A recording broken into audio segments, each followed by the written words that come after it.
नमस्कार दोस्तों, आज के इस लेक्चर के अंदर एक क्वेश्चन कन्फर्म आने वाला है आपके पेपर के अंदर एसिम्पटोट्स अनस्पर्शी, और बिल्कुल सरल क्वेश्चन आएगा, कोई दिक्कत नहीं। एक दो फॉर्मूले बताऊंगा, अगर वो फॉर्मूले याद हो गए, देखो कोई दिक्कत वाली बात नहीं है। फॉर्मूले तो आप वैसे भी आप यहाँ पर याद कर लोगे, एक दो बार मैं आपको और याद कराऊंगा, नोट्स आप देख लेना। एक क्वेश्चन आपका कन्फर्म आ जाएगा। ऐसा कैसा हूबहू क्वेश्चन एग्जाम के अंदर पूछा जाता है कि निम्न वक्र की या निम्न फलन की अनंतस्पर्शी ज्ञात करो। थोड़ा सा बड़ा क्वेश्चन हो जाता है। देखिए इसकी कोई ज़्यादा ट्रिक्स वगैरह नहीं होती, जितनी प्रैक्टिस करेंगे उतना ही जल्दी ये क्वेश्चन सोल्व आप कर पाएंगे 2 मिनट के अंदर। तो यानी लगभग इतना ही टाइम आपको लगेगा। तो थोड़ा सा ये इसके अंदर स्टेप ज़्यादा हो जाती है, तो इसलिए थोड़ा सा टाइम आपको लग सकता है। बाकी किसी प्रकार की दिक्कत इसके अंदर आपको नहीं आने वाली। तो सबसे इंपॉर्टेंट टॉपिक है, देखिए एक क्वेश्चन कन्फर्म आपका यहाँ से बनने वाला है, क्योंकि वो टॉपिक के अंदर आप नहीं कह सकते यहाँ से नहीं बनेगा, बनेगा नहीं बनेगा, बन भी जाए कौन से टॉपिक्स में से बनेगा, लेकिन एसिम्पटोट्स अनस्पर्शी में से तो एक क्वेश्चन कन्फर्म है। तो चलिए अब हम बात करते हैं अनस्पर्शी। कोई भी डेफिनेशन पर हम नहीं जाएंगे, सीधा सीधा एक छोटी सी डेफिनेशन लिखाता हूँ। मैंने नोट्सों के अंदर समझाई थी, तो बहुत सारा आपको चीज़ें समझा दी थी, तो उस चीज़ पर हम नहीं जाएंगे, सीधा हम बात करते हैं। जो मेन चीज़ है कि किसी वक्र को अनंत पर, अनस्पर्शी क्या होती है, किसी वक्र को अनंत पर स्पर्श करने वाली तथा अनंत पर स्पर्श करने वाली तथा मूल बिंदु से सीमित दूरी, मूल बिंदु से कितनी, एक मिनट, क्या है, मूल बिंदु से परिमित दूरी पर स्थित रेखा, मूल बिंदु से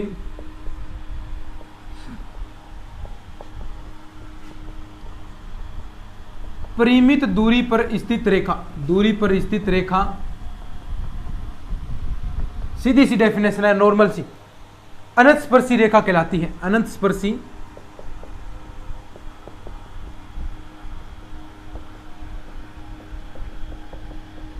अनस्पर्शी कहलाती है। सिंपल सी बात है।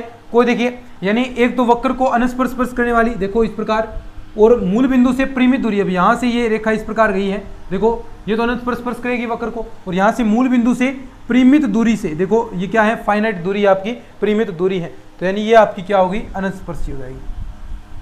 बस सिंपल सी बात है, कुछ नहीं। अब सीधा जो जहां से क्वेश्चन बनेगा उस पर आते हैं। इस पर कोई भी क्वेश्चन नहीं बनेगा। डेफिनेशन कई बार पूछ सकता है, लेकिन चांस नहीं बनता। क्वेश्चन बहुत सारे अच्छे अच्छे क्वेश्चन इसके अंदर बनते हैं, तो वही चीजें आपसे पूछेगा। ठीक है, अब सीधा हम जाते हैं आगे।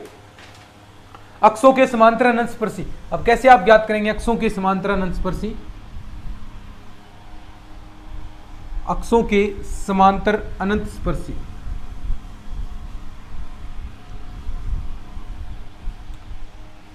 अक्षों के समांतर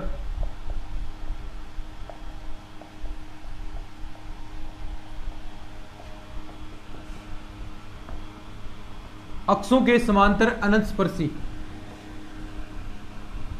देखो नंबर 1 आता है एक्स एक्स के समांतर। कैसे निकालेंगे?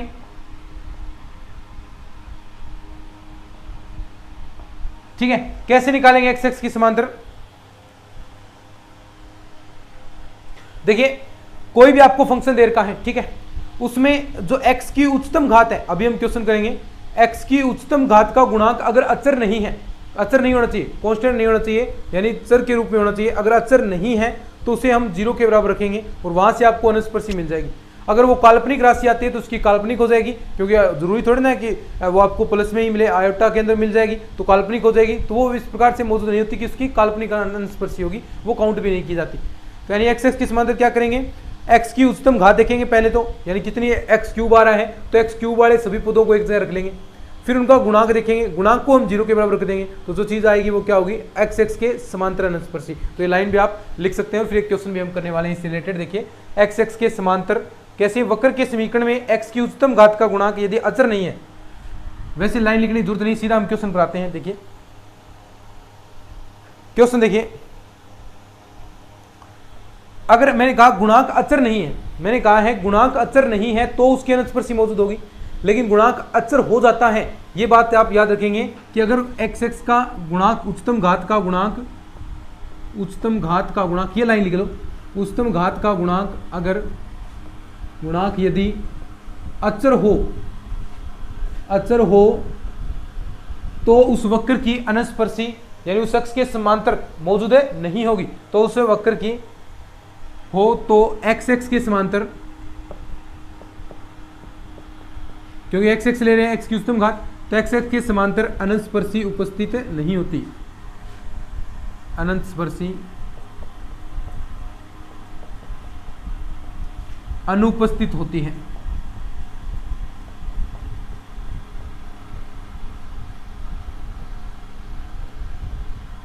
ठीक है, सिंपल सी बात है। क्वेश्चन हम सीधा हम करेंगे। देखो दूसरा साथ में वाई वाला और कर लेता हूं मैं, कोई दिक्कत नहीं। दूसरा क्या है, वाई एक्स के समांतर, वही सेम टू सेम जो एक्स एक्स वाला था, वाई एक्स के समांतर क्या हो जाएगा, सेम टू सेम वही क्या, वाई एक्स की जो उच्चतम घातें हैं वो चेक करेंगे, यानी जितनी भी वाई एक्स के अंदर उच्चतम घातें हैं वो देखेंगे। अगर वो उनका गुणांक है वो अचर नहीं है, तो अगर जो गुणांक अचर नहीं है तो उस चीज को हम जो गुणांक है उसको 0 के बराबर रखेंगे, तो वाई एक्स के समांतर आपको क्या मिल जाएगी, अनंत स्पर्शी मिल जाएगी, सीधी सी बात है।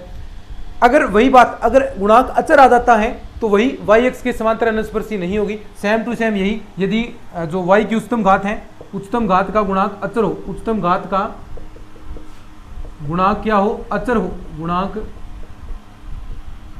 अचर हो, तो क्या कहेंगे आप, गुणांक अचर है तो वही कहेंगे कि वाई एक्स के समांतर अनंत स्पर्शी अनुपस्थित, वाई एक्स के समांतर अनंत स्पर्शी अनुपस्थित होगी, क्या होगी, अनुपस्थित, सीधी सी बात है। कैसे, क्वेश्चन से अब समझेंगे, क्वेश्चन करेंगे तो ऑटोमेटिक पता चल जाएगा कि भी क्या क्या कहना चाहता है क्वेश्चन, कैसे आप एक्सों के समांतर निकालेंगे, कैसे आप ज्ञात करेंगे, सारा खेल क्वेश्चन का है। जितने ज्यादा क्वेश्चन निकालोगे उतना ज्यादा बेनिफिट मिलेगा, और यही सेकंड ग्रेड के अंदर आपको करना है। जितने हो सकते हैं उतने क्वेश्चन निकालिए भाई।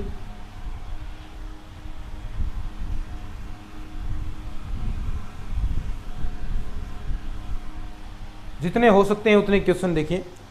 पहला क्वेश्चन इस प्रकार है, देखिए, A square upon X square minus का B square upon Y square बराबर 1, और इसने कुछ नहीं कहेगा, सीधा आपको क्वेश्चन देगा अनंत स्पर्शी ज्ञात करो। अब ये आपको चेक करना है कि अक्षों के समांतर इसकी है या नहीं। आगे और भी हम चीजें पढ़ेंगे, आगे तिर्यक वाली हम पढ़ने वाले हैं जिसके अंदर मैक्सिमम पद मिलेंगे आपको, वो कैसे निकालेंगे उसके बारे में भी हम बात करेंगे। लेकिन यहां पर आपको चेक करना है कि अक्षों की समांतर उपस्थित होगी या नहीं होगी। तो सबसे पहला काम क्या करना है, एलसीएम लेना है। तो एलसीएम लेंगे, देखिए क्या आएगा, X square Y square, LCM आ गया, ये इसके साथ Y square A square minus का एक्स स्क्वेयर बी स्क्वेयर बराबर है 1। ये पार्ट आपका इधर जाएगा, Y square A square minus का एक्स स्क्वेयर बी स्क्वेयर बराबर एक्स स्क्वेयर वाई स्क्वेयर। बोलो कहाँ दिक्कत है, कोई दिक्कत नहीं। अब देखो यहाँ पर सबसे पहले जो चीज़ निकालनी है वही उसी उसके अकॉर्डिंग, यानी पहले एक्स एक्स के समांतर निकालो, तो एक्स वाले पदों को एक जगह रखेंगे, एक्स एक्स के समांतर, तो यानी एक्स एक्स वाले पदों को एक जगह रखो। देखो ये वाला पद और ये वाला पद एक जगह करेंगे, तो यहाँ से देखो, या आप इधर वाले पार्ट इधर ले जा सकते हैं, इसको एक ही बात है, कोई फर्क नहीं पड़ेगा, या आप इधर ले आए कोई फर्क नहीं पड़ेगा इससे भी। तो देखिए यहाँ से Y square A square minus का एक्स स्क्वेयर, देखो यहाँ से कॉमन ले लिया मैंने, ये बन गया, माइनस का साथ में ले लिया वाई स्क्वेयर प्लस का बी स्क्वेयर बराबर। आपको क्या करना है, ये जो गुणांक है वो आपको 0 के बराबर रखना है, यानी देखिए x का उच्चतम घात यही है, अब इसका गुणांक 0 के बराबर, तो वाई स्क्वेयर प्लस का बी स्क्वेयर बराबर 0। अब देखो यहाँ पर y का मान क्या आ गया, प्लस माइनस का आयोटा आ गया, आयोटा बी, देखो काल्पनिक आएगा, सीधी सी बात है, माइनस इधर जाएगा, रूट लगेगा, तो क्या हो गया, काल्पनिक हो गया। ये मान आपके पास काल्पनिक आ गया, तो आप कह सकते हैं कि जो एक्स एक्स के समांतर अनुस्पर्शी है वो आपको काल्पनिक मिली है। एक्स एक्स के समांतर, देखिए यहाँ पर आप एक्स एक्स के समांतर निकाल रहे थे, तो वो आपको क्या मिली है, काल्पनिक मिली है, अतः एक्स एक्स की समांतर अनुस्पर्शी नहीं होगी, समांतर अनंत स्पर्शी नहीं। एक्स एक्स के समांतर अनंत स्पर्शी नहीं, सिंपल सी बात। बात करते हैं अपन दूसरी, बात करते हैं अपन, ये हो गया एक्स एक्स के समांतर। अब हम बात करते हैं वाई एक्स के समांतर, तो वाई वाले पदों को एक जगह रख लेंगे। देखो वाई एक्स के समांतर, एक क्वेश्चन कर रहे हैं अपन, फिर उसके बाद आगे बढ़ते हैं। वाई एक्स के समांतर, तो यहां पर देखते हैं अपन, वाई स्क्वेयर ए, ये इधर आएगा माइनस का एक्स स्क्वेयर वाई स्क्वेयर बराबर 0, सीधा से लिख रहा हूं, और कोई पद का मतलब ही नहीं हमें।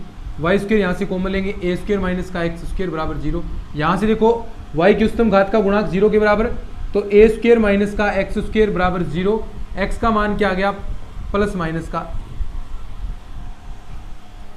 अब देखो ये काल्पनिक नहीं आई है, अगर काल्पनिक ना आए तो आप क्या कहेंगे कि वो अनस्पर्शी मौजूद होगी, काल्पनिक ना आए तो क्या कहेंगे वो अनस्पर्शी आपकी मौजूद है, तो ये अनस्पर्शी आपकी क्या है, मौजूद है।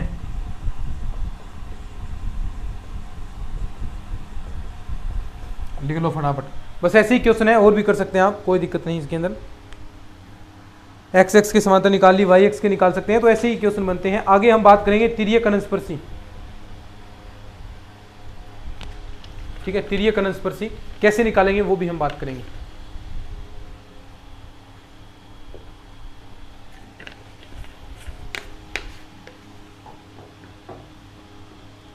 दो आपके मेथड आएंगे, दोनों आपको मैं बताने वाला हूं एक एक करके। लिख लिया होगा, चलिए बढ़ते हैं आगे। तिर्यक अनस्पर्शी,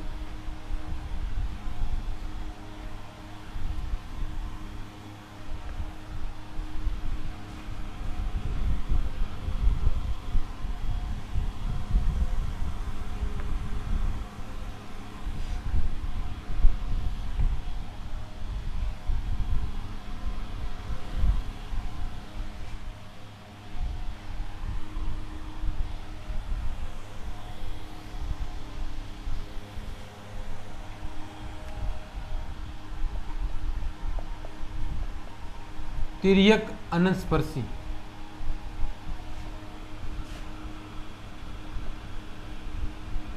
ठीक है, तिर्यक अनस्पर्शी या कहेंगे ओब्लिक एसिम्पटोट्स इंग्लिश के अंदर।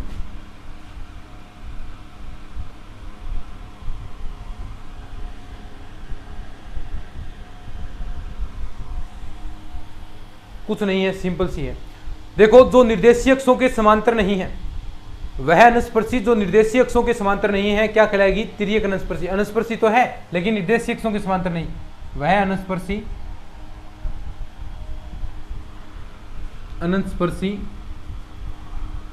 जो निर्देशीय अक्षों के समांतर नहीं है।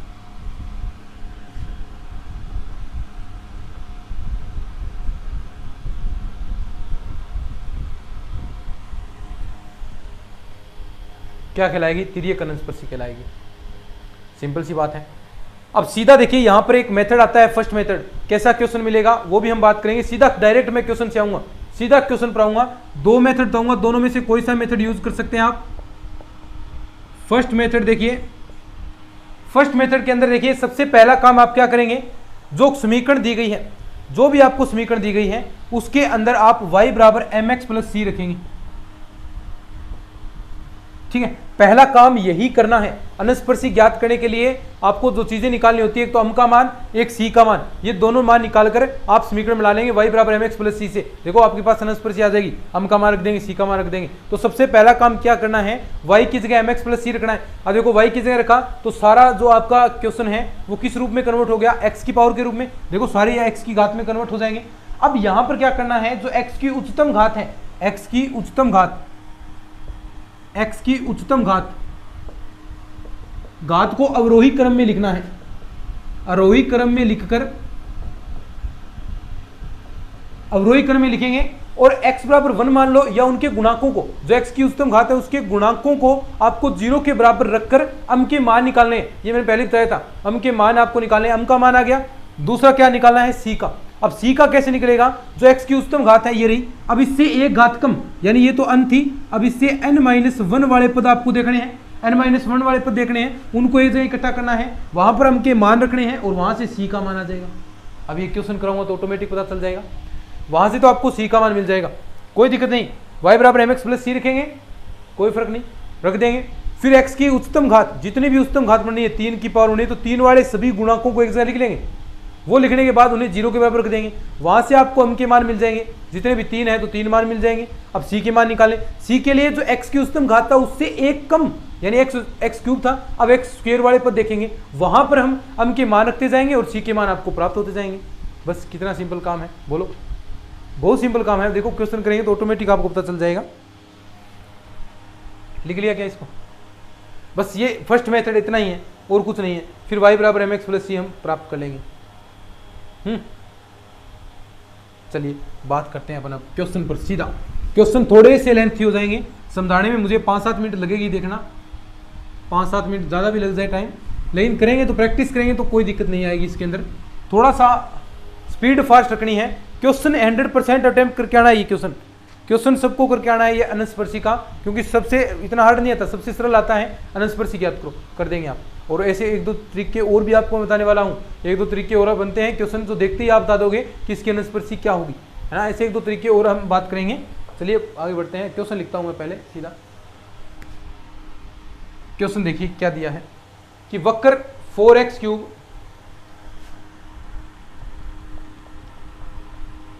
4x³ माइनस का x² y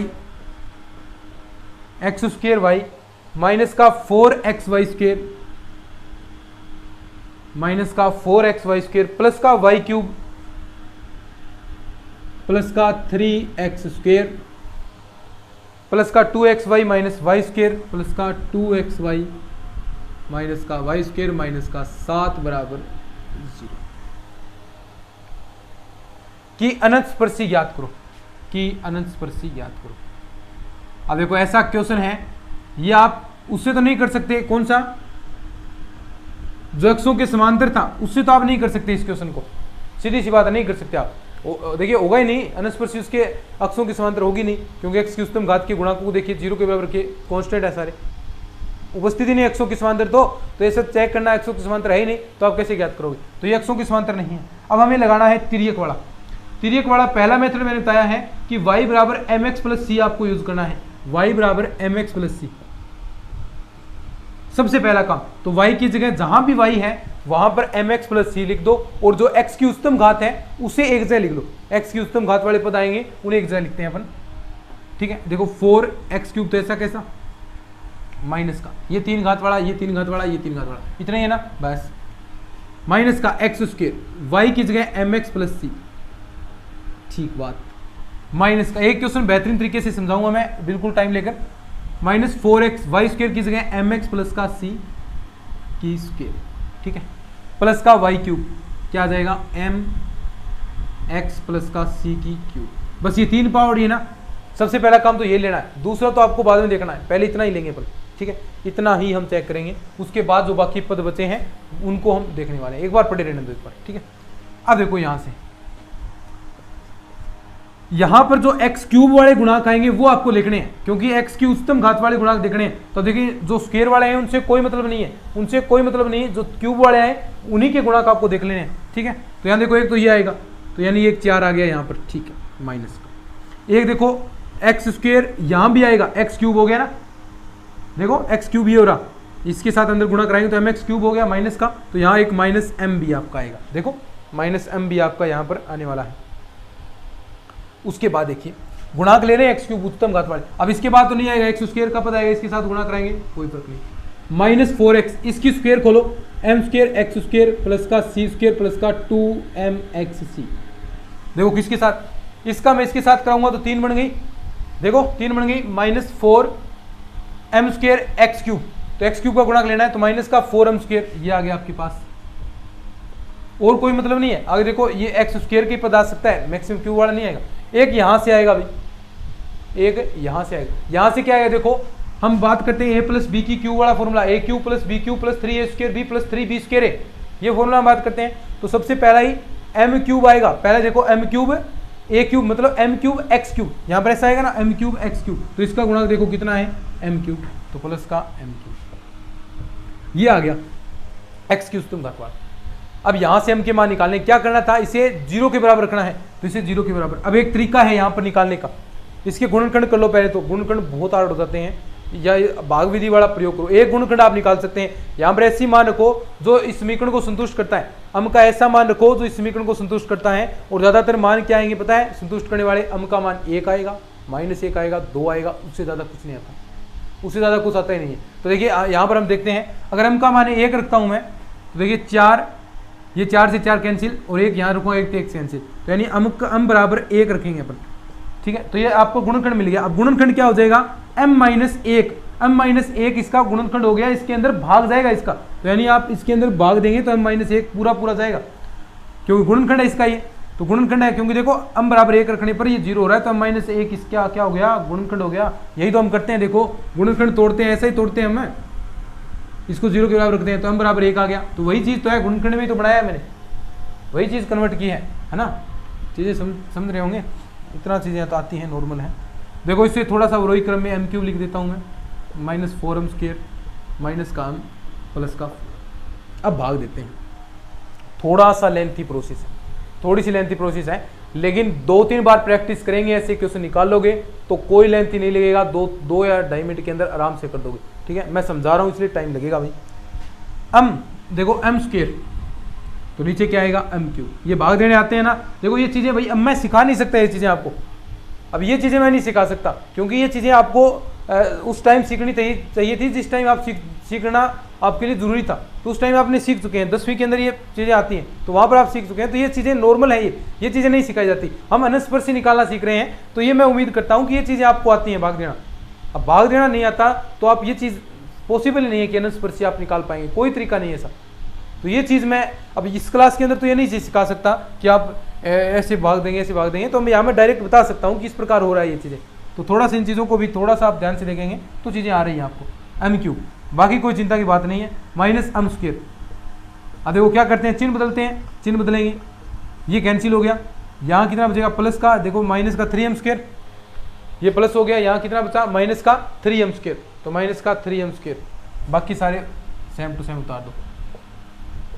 अब देखो अब इसको काटते हैं तो ऐसा बनाएंगे, तो माइनस का 3m, इसकी गुणा कराऊंगा तो माइनस का 3m², माइनस का माइनस माइनस प्लस 3m। अब देखो चिन्ह बदलेंगे, प्लस का माइनस का, ये कितना हो गया माइनस का 4m प्लस का 4। अब देखो यहाँ पर मैं कितना गुणा कराऊँ भाई, माइनस का 4 गुणा करा रहा हूँ, तो देखो माइनस का 4m प्लस का 4, तो ये इससे कैंसिल। तो ये देखो एक गुणनखंड आपके पास ये आ गया। तो टोटल आप डायरेक्ट रिजल्ट लिखे तो आपके पास क्या आ गया, देखो इस वाले पार्ट को मैं 0 के बराबर रखूँ। अब ये आसान बन जाता है, क्योंकि वैसे गुणनखंड निकालने हार्ड हो जाते हैं। तो देखिए m-1 एक गुणनखंड ये बन गया, और m² - 3m - 4 ये बन गया, बराबर किसके हैं 0 के। मेन बात है m के मान निकालना, कैसे भी निकालें आप इस समीकरण से m के मान निकालें। m कितने रूप में, देखो 3 घात में है तो 3 मान आएंगे, 3 घात में है तो 3 मान आएंगे, स्वाभाविक सी बात है। तो 3 मान आपको निकालने हैं, वो कैसे भी निकालें आप, आपकी मर्जी है वो, लेकिन मुझे ये तरीका सही लगा तो आप ये तरीका यूज कीजिएगा। ठीक है, अब देखो इसको आप टुकड़ों में तोड़ सकते हैं क्या, देखो क्या टुकड़े आप कर सकते हैं इसके, अगर थोड़ा बहुत देखिए टुकड़े कर सकते हैं तो देखिए क्या क्या टुकड़े हम करेंगे इसके। देखिए ये तो हो गया m-1, ये तो हम बराबर 1 हो गया, पहले हम कर चुके हैं, तो इसका कोई अड़क ही नहीं है। इसकी देखिए m² माइनस का, मैं इसको लिख सकता हूँ -4m प्लस का m-4 बराबर 0। तो देखिए यहाँ से क्या आ गया m-4, और यहाँ से +1 कॉमन लिया, m-4 बराबर 0। m का मान 1 तो आ गया, माइनस का 1, 1 आ गया आपके पास, पहले ही 1 आ गया था, और 1 आ गया 4, ये 3 मान m के मान आ गए। ये तो आपने m के मान ज्ञात कर लिए हैं, अब c के मान भी आपको चाहिए। m के मान निकालने के बाद c के मान निकालने चाहिए, क्यों, क्योंकि y बराबर mx + c रेखा का समीकरण होता है, और वही अनस्पर्शी होगा। m का मान 1 रखेंगे, -1 रखेंगे, तो c का मान क्या आ रहा है, उससे ही तो अनस्पर्शी निकलेगी, वहीं से तो अनस्पर्शी आप ज्ञात करेंगे, तो वो चीज़ें जरूरी हो जाती हैं। तो ये आप लिख देंगे यहाँ पर, ठीक है, एक बार ये चीज़ें निकाल ली ना हमें। अब मैं यहाँ पर लिख दूंगा m का मान, ऊपर लिख दूंगा m के मान क्या क्या आए हैं। m का मान देखो एक तो यहाँ पर आ गया आपके पास m बराबर -1, 1 और 4। अब इसकी कोई जरूरत नहीं हमें, अब ये जब हम काम में लेंगे ना m के मान। अब देखो अब ज्ञात करना है c के मान। c के मान ज्ञात करने के लिए मैंने कहा कि आपको x की उच्चतम घात के बाद जो उससे एक घात कम है, यानी x² वाले पदों के गुणांक लेने हैं। किसके, x² के गुणांकों के, जो x² के गुणांक है उनको लेना है। अब देखो x² के गुणांक कहाँ पर आएंगे, तो पहले ये मुझे पूरा लिखना पड़ेगा। x² के गुणांक आपको लेने हैं 2 घात वाले गुणांक, ठीक है, तो यानी 2 घात वाले ऑटोमेटिक मिल जाएंगे, क्योंकि y बराबर mx + c आप रख रहे हैं, तो यहाँ पर तो ये लगेगा। ठीक है, अब बात करते हैं, ये लिखते हैं अपन। अब 3x² प्लस का 3x² प्लस का 2x, y की जगह mx प्लस का c माइनस का mx प्लस का c की होल स्क्वायर, बाकी से कोई मतलब नहीं, यही गुणांक आएंगे। देखो यहाँ पर कहाँ कहाँ x² का पद आएगा वो चीज़ आपको लेनी है। तो देखो एक तो यहाँ पर तो क्यूब बना, इसके साथ गुणा कराएंगे तो माइनस का x²c, यहाँ पर गुणा कितना आ गया माइनस का c, x² का गुणांक देखना है तो यहाँ पर माइनस का c आपका गुणांक आ गया। आगे देखिए ये स्क्वायर आपने खोली है, यहाँ पर देखिए यहाँ पर बनेगा 4x, इसके साथ तो कुछ नहीं बनेगा, सी स्क्वायर एक ही रहेगा। देखो इसके साथ मैं गुणा कराऊंगा इसके साथ, तो यहाँ पर देखो एक x है और एक x स्क्वायर वाला पद बनेगा। ये कितना बन गया, माइनस का 8mc, 8mc, माइनस का 8mc बन गया, माइनस का 8mc। ठीक है, उसके बाद ये चीज सलट गई।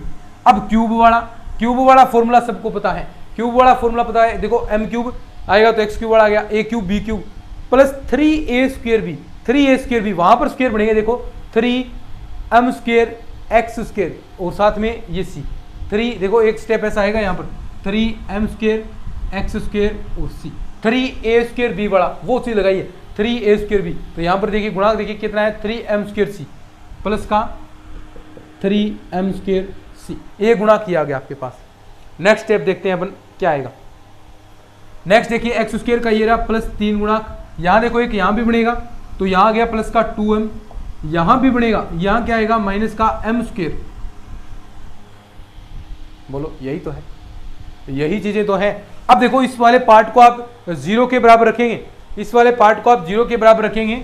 अब यहाँ पर कोई दिक्कत नहीं, अब मान रखते जाएंगे। m का मान देखो सबसे पहले मैंने रखा m बराबर -1, m बराबर -1 रखेंगे तो c का मान देखिए कितना आएगा, तो ये हो गया -c, ये -1 रखा है ना तो ये हो गया माइनस प्लस 8mc, यहाँ -1 रखेंगे कोई फर्क नहीं पड़ेगा 3c, ये प्लस का 3 है, यहाँ रखेंगे m का मान माइनस तो माइनस का 2 आ गया, यहाँ रखेंगे तो -1 है। तो देखिए इससे रखेंगे तो 3 से तो 3 कैंसिल हो गया बराबर 0 है।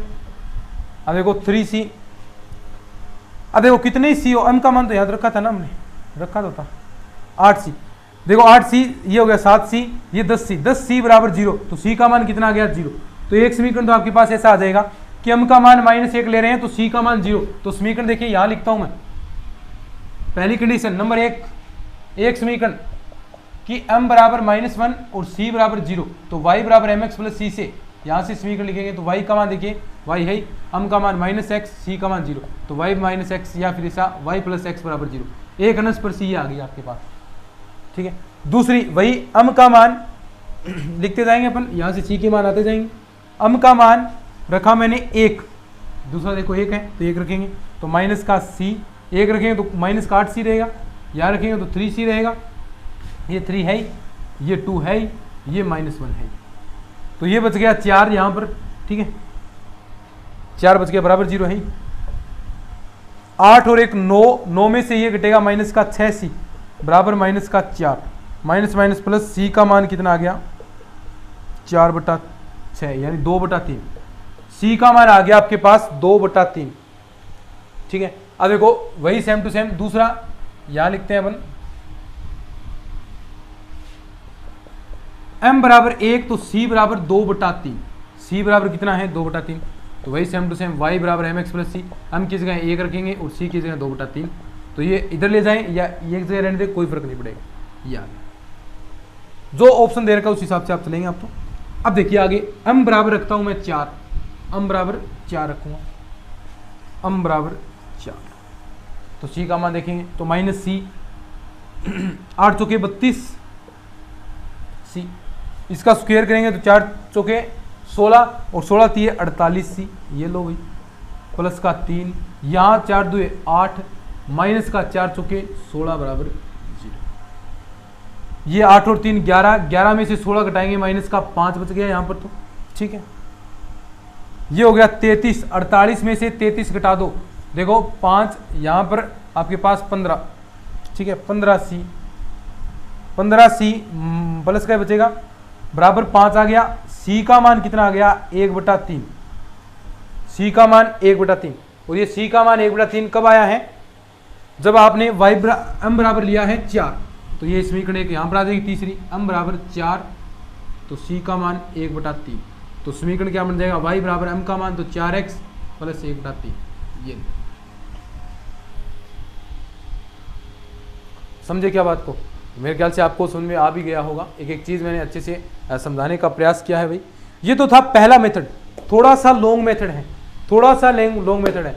इसके बाद एक नेक्स्ट मेथड कराऊंगा बिल्कुल छोटा सा, m का मान निकालेंगे, c का मान देखो निकालने में कितनी आपको दिक्कतें आ रही थी, m का मान तो ऐसे निकालेंगे, c का मान निकालने के लिए एक शॉर्ट मेथड आ जाएगा आपका, सी बराबर माइनस का five N minus one upon M आ जाएगा, five N minus one M upon five dash N. यहाँ से सी का मान कैसे निकलेगा वो हम बात करेंगे अपनी नेक्स्ट क्लास के अंदर। अगर ये लेक्चर आपको अच्छा लगा है तो इसको शेयर जरूर कर देना, चैनल को सब्सक्राइब कर लिया करो। बहुत इंपॉर्टेंट चीज़ें आपके लिए हम करवा रहे हैं, महत्वपूर्ण सेकंड ग्रेड के लिए। चलिए आज की इस वीडियो के लिए इतना ही, धन्यवाद।